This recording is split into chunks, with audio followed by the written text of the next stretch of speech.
이번에 제가 다룰 주제는 순종인데요. 이 순종보다 중요한 게 없잖아요. 우리가 그리스도인이니까. 성경에는 순종이 제사보다 낫다. 뭐 이런 표현도 있고, 순종만큼 중요한 게 없죠. 그래서 순종이 무엇인지, 우리 그리스도인들에게 순종이란 건 어떻게 실천이 되는 건지 조금 이야기를 해 드릴 것 같고요. 아마 굉장히 다양한 관점들을 보면서 순종의 의미를 한번 살펴볼 것 같아요. 여기 보면 하나님을 사랑하는 것은 이것이니 우리가 그의 계명들을 지키는 것이라 이렇게 이야기를 했죠.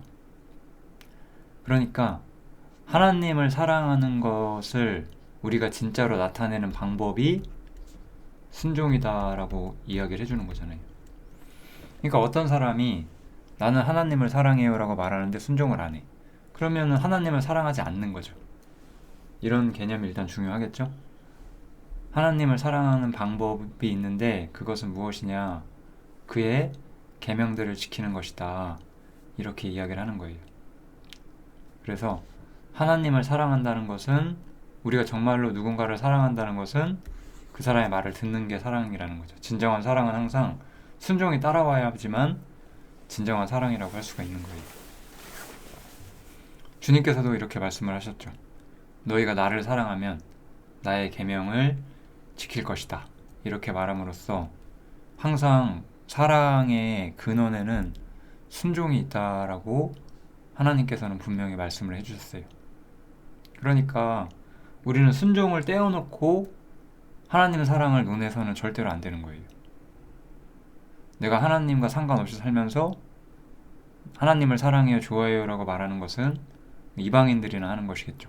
그렇기 때문에 우리에게 항상 하나님을 사랑하는 문제는 그 시작이 순종에 있다. 우리가 순종하는 것이 우리가 하나님을 정말로 사랑한다는 증거가 된다. 이 부분을 기억을 해주시면 너무나 좋을 것 같습니다. 그래서 순종을 하면 어떻게 되냐? 순종은 결국은 하나님의 뜻을 따르는 거고 하나님을 사랑하는 것을 표현하는 거잖아요. 그렇게 순종을 하면 여기서 뭐라고 나와요? 이 마지막 부분만 읽어볼게요. 나도 그를 사랑하여 그에게 나를 나타낼 것이다 라고 말을 해주세요. 즉 순종을 통해서 우리는 주님을 올바로 이해하게 되는 거예요. 그분의 거룩하신 목적, 그분의 계획, 그분의 마음, 모든 것들을 우리가 이해할 수 있는 사람들로서 우리가 성장해 가는 거죠. 순종이란 건 그런 거예요. 항상 우리가 누구를 사랑하고 그의 말을 들으면서 그 사람이 무엇을 원하고 무엇을 좋아하는지를 이해하게 되는 것처럼 주님을 올바로 이해함으로써 주님이 이 세상에 가지신 목적과 계획과 그분의 마음을 우리가 다 볼 수가 있는 거죠. 여기서도 또 이야기를 하죠. 나의 계명을 가지고 지키는 자라야. 이 계명이 뭔지는 아직 제가 설명 안 했어요. 이게 꼭 뭐 율법을 지키라는 뜻이 아니기 때문에 그것도 제가 설명을 드릴 거예요. 어쨌든 나의 계명을 가지고 지키는 자라야, 순종하는 자라야 나를 사랑하는 자다. 분명히 또 순종과 사랑은 뗄 수 없는 관계라는 것을 항상 이야기를 하죠. 이렇게 하는 사람들은 아버지께 사랑을 받을 것이다. 그리고 그렇게 됨으로써 아들 예수님도 순종하는 사람을 사랑해서 자신을 보여줄 것이다. 이렇게 순종의 결과가 분명히 나오고 있죠. 그래서 근데 이제 우리가 아직까지는 순종이 뭔지를 잘 모를 수가 있어요. 순종이라는 것이 진짜 무엇인지 우리가 모를 수가 있기 때문에 어쨌든 제가 결론적으로 알려드리고자 하는 것은 그 부분이고, 그래서 순종이 뭔지를 정말로 가르치는 분은 성령님이에요. 이것도 굉장히 중요한 개념입니다. 우리가 아마 제가 이따 이야기할 텐데 뭐 교회의 말을 듣는 게 순종이다, 뭐 율법을 지키는 것이 순종이다, 여러 가지 순종에 대한 우리 나름대로의 생각이 있을 수가 있었어요. 그렇지만 성경은 무엇라고 말을 하냐면 보혜사, 곧 아버지께서 내 이름으로 보내실 성령, 성령님께서 그가 너희에게 모든 것을 가르쳐 줄 것이고 내가 너희에게 말한 모든 것들을 생각나게 해줄 것이다 라고 말하면서 주님의 삶과 가르침을 전하는 것은 성령님이시다 라고 말을 하는 거예요.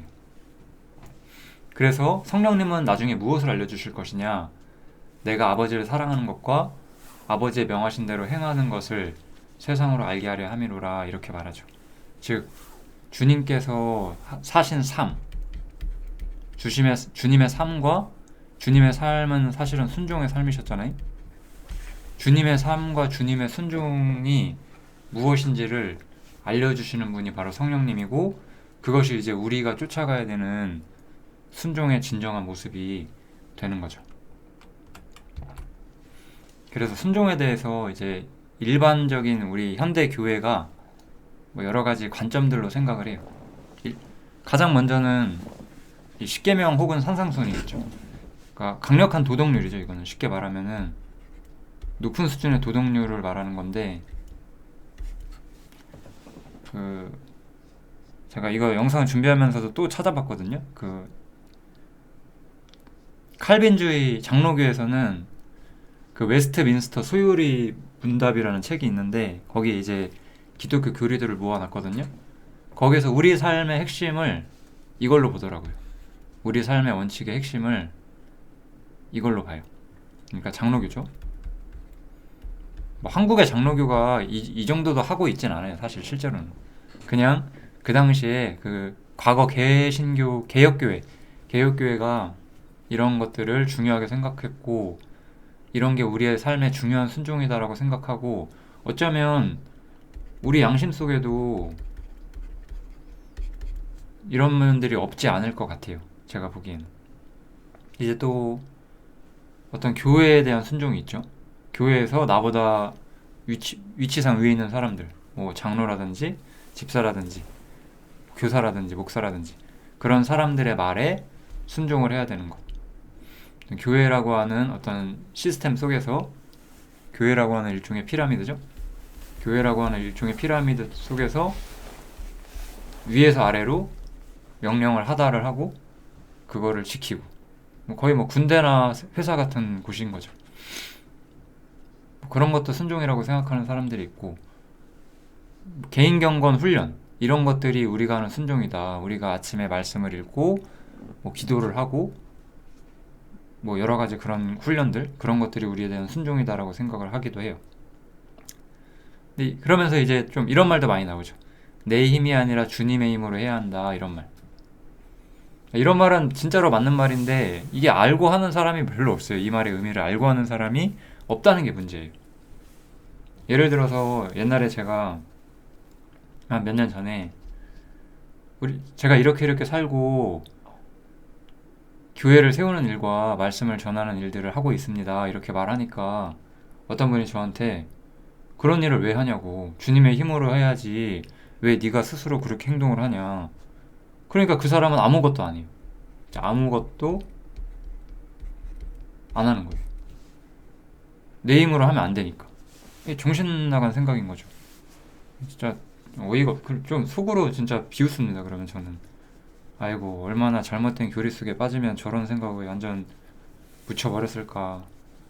갑갑한 거죠. 이제 사실 그 정도 되면 꺼내주기도 쉽지 않거든요. 아무튼 그런 사람도 있었고요. 근데 뭐 꼭 그렇게까지 잘못까지 않은 사람도 우리가 마음속에 이런 게 있잖아요. 지금 내가 열심히 수고하고 봉사하는 게 이게 내 힘 아니야? 주님의 힘으로 하라고 했는데 내 힘으로 하는 거 아니야? 이런 생각들도 들 수가 있어요. 그러니까 이것도 굉장히 중요한 우리의 개념 중 하나죠. 그 다음에 이건 이제 재료라는 측면에서 나라는 사람이 이렇게 있는데 내가 이제 하나님한테 뭔가를 해요. 근데 이것이 비슷한 거죠. 이게 내 힘으로 나온 건지 아니면 내 안에 있는 주님의 힘으로 나오는 건지, 그런 게 좀 헷갈릴 수 있잖아요. 그래서 우리가 나무풀이라면은 그 자원이 나에게서 나오는 것이고, 금과 은이라면은 주님에게서 나오는 것인데, 이런 게 어려운 거죠. 이런 개념들이. 이 아래에 있는 두 가지 개념은 조금 더 세밀한 약간 내 내적인 갈등이거든요. 아무 생각 없는 사람들은 이것만 해요. 이것만 하는 사람들은 사실 아마 갈아질 가능성이 훨씬 더 크죠. 진짜 알곡들은 이런 생각을 언젠간 하게 돼요. 이게 좀 중요하거든요. 막 뭐 아무튼지 간에 뭐 알곡 갈아지 그런 문제가 아니라 순종에 대해서 이런 여러 가지 생각들이 우리 이제 기독교 안에 그동안 생겨왔었어요. 그래서 우리가 해방이라는 개념이 좀 중요해요. 이 순종에 있어서 해방을 제가 꼭 말씀을 안 드릴 수가 없어서 좀 말씀을 드려야 될 것 같아요. 왜냐면 결국 순종이란 것은 아까 제가 말했던 것처럼 단지 이런 게 순종이 아니에요. 단지 이런 게 순종이 아니고 우리 삶이 내 힘이 아니라 주님의 힘으로, 아까 말했던 것처럼 순종은 주님의 삶을 쫓아가는 거란 말이죠. 주님의 삶은 나와는 전혀 달라요. 주님은 아담의 후손이 아니었고 주님은 전적으로 다른 신분과 다른 위치에서 태어나셨고 그분만의 삶의 길을 가셨단 말이에요. 그래서 우리가 주님의 삶을 진짜로 따라가기 위해서는 정말 여기서 말했던 금과 은이 나의 삶에, 나의 봉사의 재료가 되어야 되고 나의 신앙의 힘은 주님의 힘으로 나와야 되는 게 맞거든요. 이 말을 하는데도 우리가 모를 뿐이지 이 말 자체는 진실해요. 근데 이것을 우리가 실현하기 위해서는 우리에게 해방이 반드시 필요한 거는 맞아요. 그래서 우리가 해방을 꼭 알아야 돼요. 해방은 우리는 이런 문제를 말하고자 하는 게 아니에요. 어떤 그리스도인들이 있는데 해방을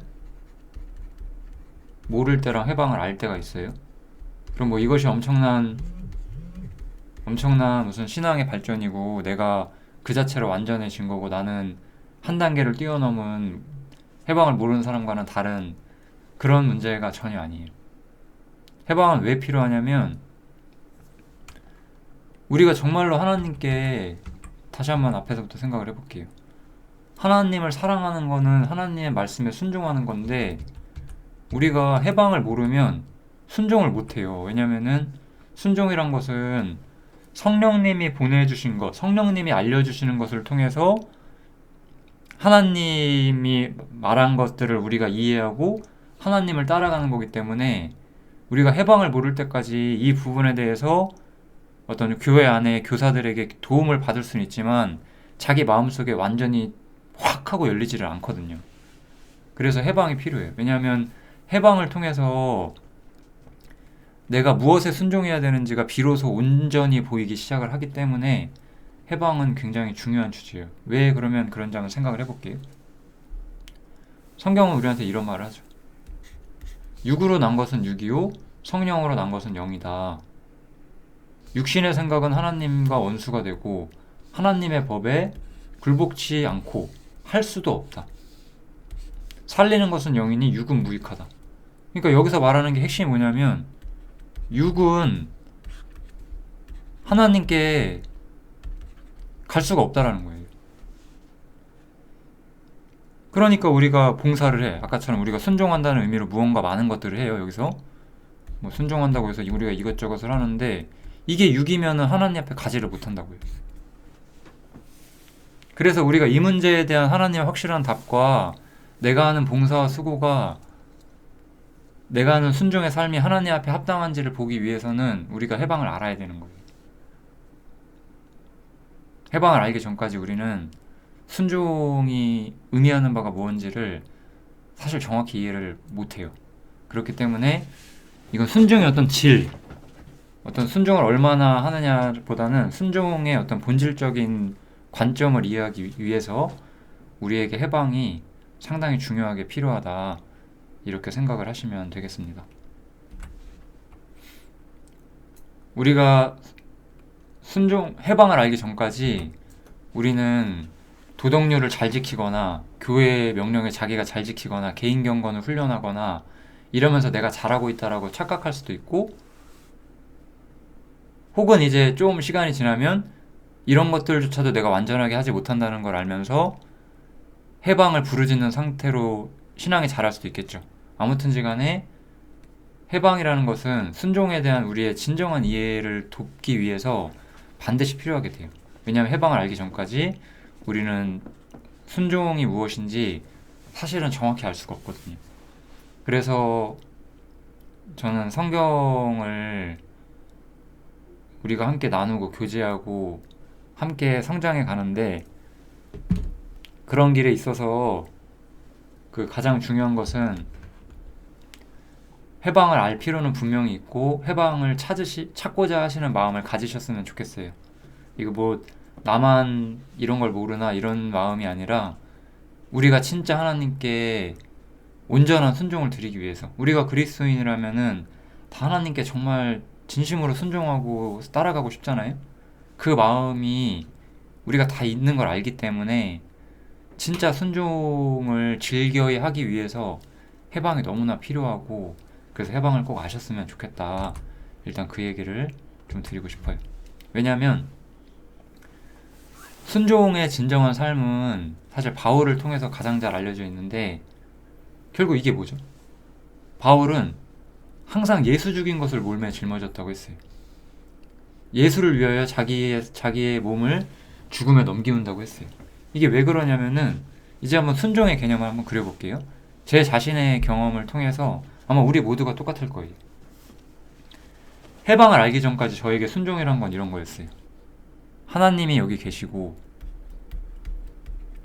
내가 여기 있잖아요. 나란 사람이 많은 일을 해요. 나란 사람이 많은 일을 하는데 내가 오늘 이거를 했어. 그럼 이게 하나님께 드려질까 아닐까를 고민하는 거예요. 그러면은 이거 육신 같은데 육신이면 안 드려지는 거 아니야? 막 이렇게 되는 거죠. 얼마나 정신 사납고 혼란스러운 시기를 살았던 거예요. 이렇게 생각을 하는 거는. 그죠? 또 이런 것도 있었어요. 내가 있는데 이렇게 또 이렇게 내가 있어요. 그러면은 내 안에 주님도 계시고 나도 있잖아요. 내 옛사람도 있죠. 육신도 있죠. 그러면 내가 지금 하는 행동이 이거일까 이거일까, 이게 너무 헷갈린 거예요. 그러니까 저 같은 사람들은 아까 말했던 내 힘이 아니라 주님의 힘이 무엇인지, 나무 풀물이 아니라 금은이 무엇인지를 계속해서 내 쪽으로 많은 갈등을 했었다는 거예요. 그러니까 항상 갈등이 온 거예요. 지금 내가 하고 있는 수고와 봉사가 내 어떤 인간적 자원을 통해서 흘러가는 것인가, 주님을 통해서 흘러가는 것인가. 이러면은 나는 너무나 고통스럽고 혼란스럽죠. 내가 어떻게 살아야 될지 도저히 알 수가 없죠. 그래서 우리가 해방이 필요해요. 왜냐하면 해방은 나한테 무엇을 말해주냐면, 이런 복잡하고 어려운 상태가 아니라는 거예요. 그냥 지우지 않고 놔둘게요. 이런 복잡하고 어려운 상태가 아니라, 다시 한번 하나님과 나의 관계가 있다면 하나님이 계시고 또 나가 있어요. 근데 나는 죽었다는 거예요. 나는 죽었고 내 안에 예수님이 산대요 이제. 그러니까 이제 나는 하나님에 대해서는 완전해졌다는 거예요. 하나님에 대해서는 완전해졌다. 하나님에 대해서 나는 아무런 부족함이 없고, 하나님에 대해서는 완전히 하나님의 기뻐 받은 바가 되었다. 내가 뭘 하든지 간에, 내가 순종을 하다못해 안 하더라도, 내가 순종을 안 하는 삶을 살더라도 하나님 앞에 내가 완전하다는 건 변함이 없어요. 왜냐면은 나를 하나님 편으로 인도하는 거는 내가 한 것이 아니라 예수님이 하신 것이거든요. 그러면 바울 사도는 왜 순종을 할까요? 그럼 여기서 말하는 순종의 원칙은 뭘까요? 하나님께 무언가 드리기 위함이 아니에요. 이제 바울 사도가 말하는 순종은 여기서 말하는 것처럼 하나님이 있고 또 내가 있잖아요. 근데 나는 죽었어요. 나는 이미 죽었고 내 안에 주님이 살아요. 그런데 우리 현실적으로 아직 우리에게는 육신이라는 껍질이 남아있다는 거예요. 육신이라는, 혹은 자아라고 하는 껍질이 내 안에 여전히 남아있어요. 그러니까 우리는 살다 보면 아직도 자아와 육신이 내 삶에 끊임없이 꿈틀거리는 걸 느껴요. 그렇지만 나는 죽었고 내 안에 주님이 산다는 것은 하나님의 시야 속에서는 분명해요. 하나님께서는 나를 보지 않고 내 안에 계신 주님을 보고 나를 완전히 받아주신다는 건, 이거는 불변의 사실이거든요. 그런데 이제 나한테 문제가 되는 거는 자아와 육신이 어디로 나가요? 하나님 쪽으로 나가는 게 아니에요. 내 이웃에게 나가. 내 자아와 육신이 내 이웃에게 나가서 나의 부족함을 드러낸다고. 이게 문제인 거예요. 이게 인생을 살면서 내 육신과 자아라는 건 여전히 살아서 내 이웃 사람들에게 뻗어나가요. 내가 다른 사람에게 옛사람의 어떤 습관을 가지고 나의 불편함과 자아가 나오고 그런 것들이 여전히 내 이웃들로 흘러간다는 거예요. 문제는 이거예요. 문제는. 그러니까 바울 사도는 뭐라고 하는 거예요? 내 자아와 육신을 죽음에 넘기겠다라고 말하는 거예요. 이거는 내가 실천적인 측면에서 내 옛사람을 죽음에 넘기는 삶을 살겠다는 거죠. 죽이려고 노력한다는 뜻이 아니에요. 하나님께 드리려고 죽이는 게 아니라는 거예요. 하나님께 나는 이미 주님처럼 받아졌고 이제 내가 이걸 실천적으로 처리해야 되는 이유는 하나님께가 아니라 사람에게 내가 어떻게 나아가야 하느냐 때문에 그렇다는 거죠. 그래서 다음 구절을 제가 자리가 없어서 안 썼는데 그러므로 바울 사도가 뭐라고 말해요? 사망은 나에게 역사하고 이게 사망이잖아요. 그죠? 사망은 나에게 역사하고 생명은 너에게 역사한다라고 말하는 거잖아요. 내가 내 육신을 침으로써 내가 자기 부인을 함으로써 그건 나에게 사망이 역사하는 거예요. 나는 쓴물을 마셔야 되고 나는 자기를 부인해야 돼요. 그럼으로써 내 안에 있는 주님의 신성이 세상으로 나올 수 있는 기회를 만들어야 된다는 거죠. 이게 자기 부인이에요. 그래서 자기 부인이 진정한 순종의 원칙이 되는 거예요. 이게 바로 진정한 순종의 중대한 원칙이 된다는 것을 우리가 꼭 알게 하기 위해서, 그리고 이 문제를 이해하기 위해서 해방이 꼭 필요하다는 것도 말씀드리고 싶어요. 해방을 모를 때는 항상 아무리 성경에 대한 지식이 많아도 이 관점을 피해가지를 못해요. 여기죠, 그죠? 이거죠, 이거. 성경에 대한 관심이 없으면 이것보다 더 모른 채로 그냥 십계명이나 교회에 대한 순종이나 개인 경관하면서 내가 순종 얼마나 잘하냐 그 정도로만 생각을 할 수도 있겠죠. 그렇기 때문에 해방은 반드시 필요하게 돼요.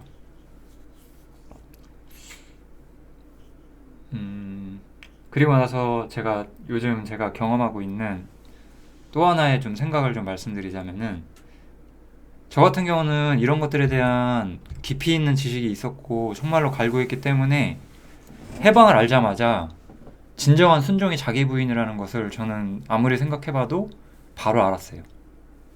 물론 그거를 온전히 실천하는데 실수가 없진 않았지만 바로 알았던 건 분명한 것 같아요. 근데 이제 우리 가까이 지내시는 여러 형제자매님들의 간증을 요즘에 들으면서 분명히 해방을 알았고 자신이 하나님 앞에 정죄함 없이 드려진다는 것을 분명히 믿었음에도 불구하고 이 실제적인 삶의 원칙이 자기 부인이라는 것을 좀 시간이 흐른 후에 안 경우도 있더라고요. 그래서 그것이 우리가 배워야 하는 또 다른 중요한 단계인가, 이런 고민들도 하게 되고 저도 좀 해봤어요. 성경의 좀 원칙에 맞춰서.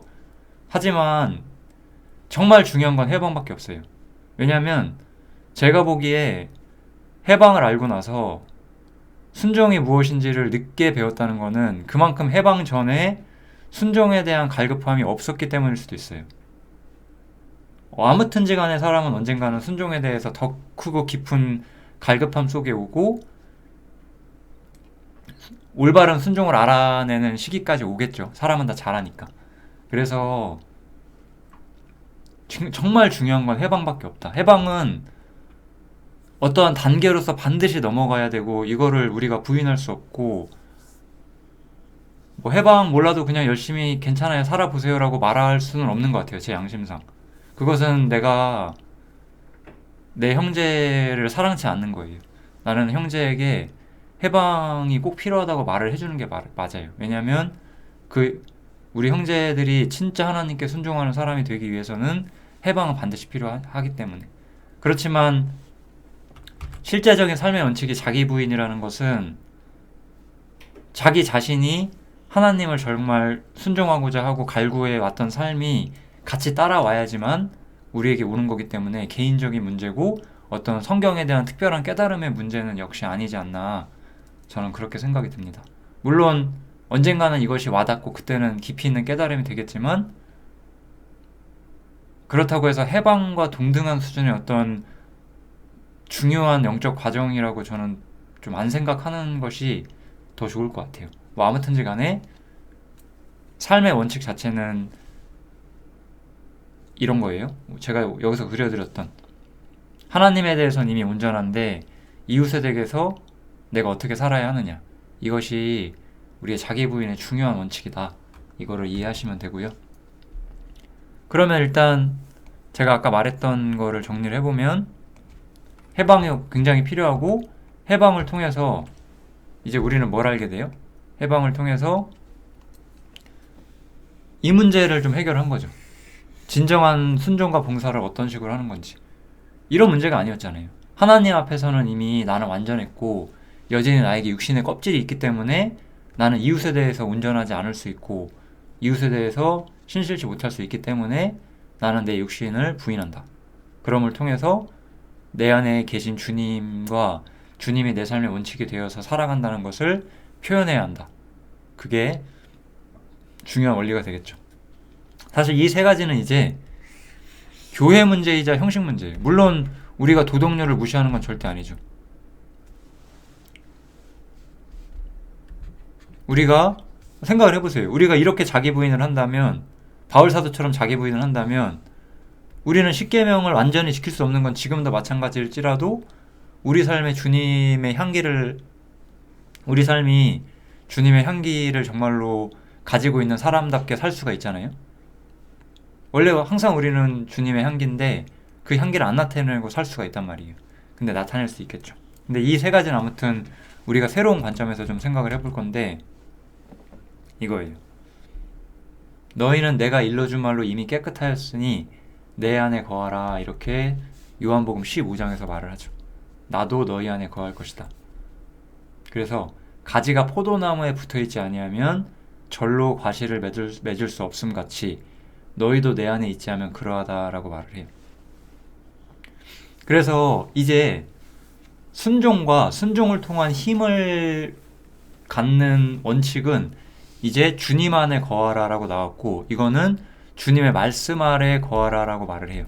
즉 우리가 말씀 아래 거하지 않으면 진정한 자기 부인의 메시지를 이해하는데 시간차가 발생할 수 있는 거죠. 해방을 알고 나서 자기 부인을 이해하는데 시간이 걸릴 수 있는 거예요. 그것은 그만큼 말씀과 멀기 때문인 거죠.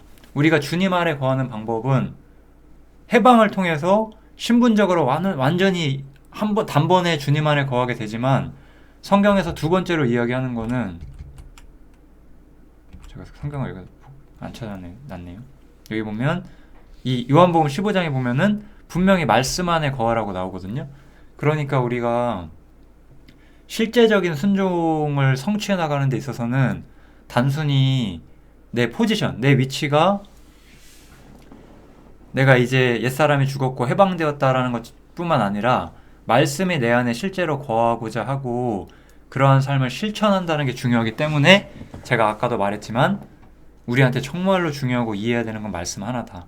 만약에 어떤 형제가 말씀 안에 거하고 있었으면 해방을 알자마자 굉장히 엄청난 순종의 힘을 발휘하게 되겠지만, 어떤 사람이 말씀 안에 거하고 있지 않다가 해방을 알게 된다면 이게 그렇더라고요. 말씀 안에 안 거하다가도 해방 알아요, 사람이. 그런 사람은 해방 안 이후에 이제 말씀 안에 거하는 훈련을 받게 되고 그 후에서야 하나님을 배우게 되더라고요. 이거 제가 경험적으로 보면서 느낀 것들이에요. 아무튼 이렇게 말씀 안에 거하게 되고, 여기서 우리는 뭘 할 수 있냐면 우리한테 중요한 건 하나예요. 주님 안에 거하고 주님의 말씀 안에 거하는 거예요. 근데 이걸 왜 제가 형식과의 분리라고 이야기를 하느냐, 우리가 십계명이나 교회에 대한 순종이나 개인경건, 특히 교회에 대한 순종은 완전한 형식이죠. 그죠? 이런 것들을 형식이라고 생각을 하거든요.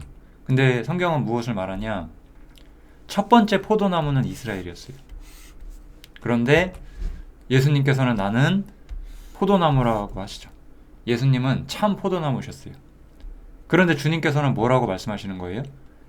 나에게 거하라. 즉, 이 이야기가 요한복음에서 뭐가 중요한 거냐면은, 지금 이 제자들은 원래 유대인이었기 때문에 유대교라고 하는 걸 가지고 있었단 말이에요. 유대교는 사실 이스라엘의 어떤 정신이죠. 그 자체로. 근데 이제 제자들은 새로운 지시를 받았어요. 제자들은 이제 예수님이 왔고 예수님 안에 거하라고 하고 예수님의 말씀 속에 거하라고 하는 새로운 명령이 오게 돼요. 그럼 이거는 너무나 격차가 크거든요. 제자들은 이제 이거를 제거해야 돼요. 이거를 제거하고 이쪽에서 살아야 돼요. 그러니까 이제 더 이상 유대교는 아무런 쓸모가 없고 유대교는 지금까지 이어지는 모든 형식과 육신의 종교, 이 모든 것들을 총체하는 개념이 바로 유대교거든요. 그래서 유대교와의 분리, 유대교와의 분리라는 거는 현대 기독교 시스템과의 분리이기도 하고 기독교 형식과의 분리이기도 해요. 우리는 주님 안에 거하고 주님의 말씀 안에 거하는 것이지 형식과 육신의 종교 아래 거하는 것이 아니거든요. 그러니까 우리에게 이것을 부정하자는 건 절대 아니에요. 이것을 부정하자는 것도 아니고 개인 건강 훈련을 우리가 안 해야 되는 것도 아니에요. 아까 보면 우리가 말씀 안에 거하면 순종이 더 밝아진다고 했잖아요. 그러니까 이런 것 자체를 부정하는 건 아닌데 이런 건 잘못됐다는 거죠. 아, 나 오늘 말씀 5장 읽었어.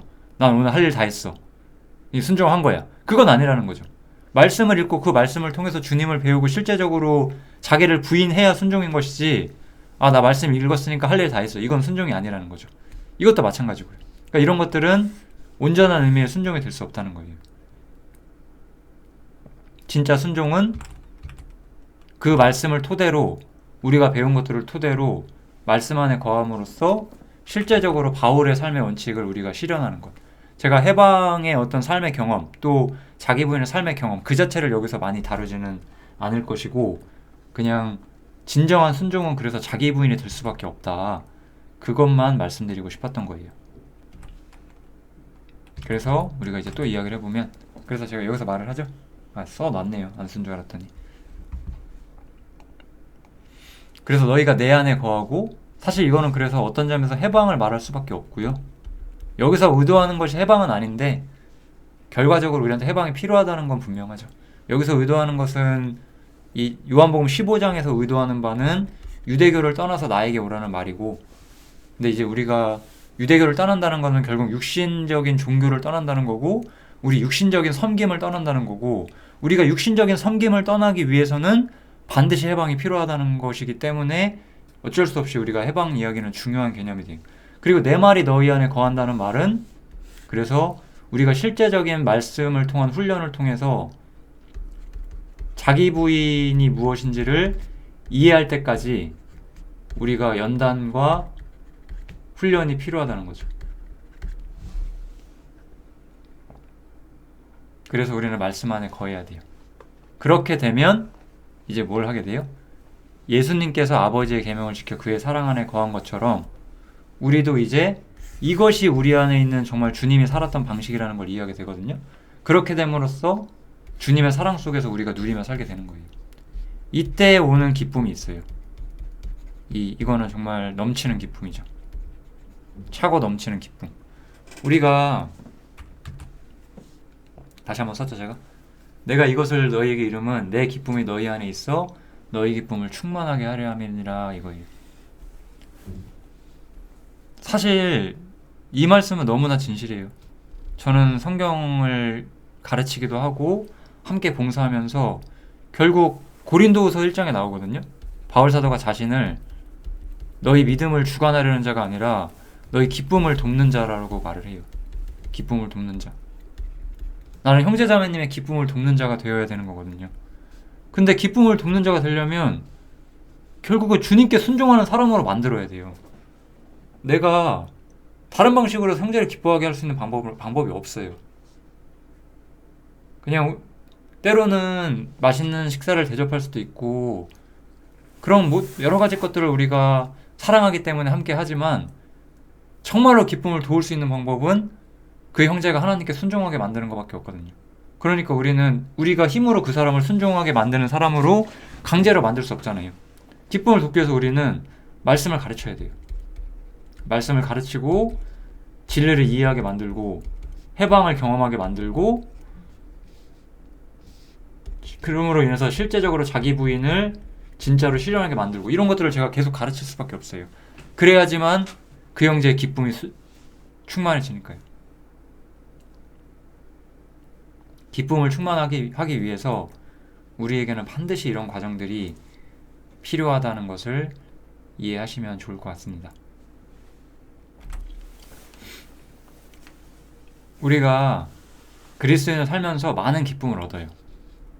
먼저는 우리의 죄가 용서되었고 하나님의 나를 용서하신 것도 엄청나게 기쁘고, 성경을 배움으로써 말씀의 달콤함을 느끼면서 성경 지식이 쌓이면서도 기쁘고, 형제자매랑 함께 교제 나누고 교제를 통해서 어떤 진정한 참 공감대와 우리가 다 같이 함께 천국 가는구나 이런 것들도 기쁨이 되거든요. 근데 이러한 기쁨들은 여기서 말하는 기쁨에 비해서 너무 에너지가 떨어져요. 너무 힘이 부족해요. 이런 힘들은 구원받은 연수가 지나고 5년, 10년 되면 거의 없어져요. 인간이 육신이 있기 때문에 어쩔 수가 없는 거예요. 이런 거 너무 힘이 부족하거든요. 그럼 우리는 기쁨이 충만하지 않게 되고, 그래서 때로는 어떤 교회들은 그런 말을 되게 많이 해요. 우리가 첫사랑을 잃었다, 뭐 그런 거. 그러니까 그분들 개념은 이거잖아요. 이런 것들이 다 떨어져 나갔다는 거예요. 첫사랑 잃었다는 게. 이거 다 잃어요. 부부가 결혼을 해서 30년 살았는데 첫사랑 느낌으로 살진 않잖아요. 다른 게 있는 거예요, 원래. 이런 건 원래 없어지는 거고, 이제는 뭐예요? 순종을 통해서, 자기 부인을 통해서 끝없는 넘치는 기쁨이 하늘로 솟아 올라가는 게, 이게 바로 진정한 순종의 결과거든요. 그러니까 여기까지 올 때까지 우리의 가르침과 또 개인적으로 제가 제시하는 어떤 우리 신앙의 표준도 제가 낮출 수가 없어요. 왜냐면 제가 할 일은 기쁨을 돕는 자고, 우리가 다 그래요. 그렇기 때문에 우리는 순종을 우리 삶의 가장 중요한 주제로 말할 수밖에 없는 거죠.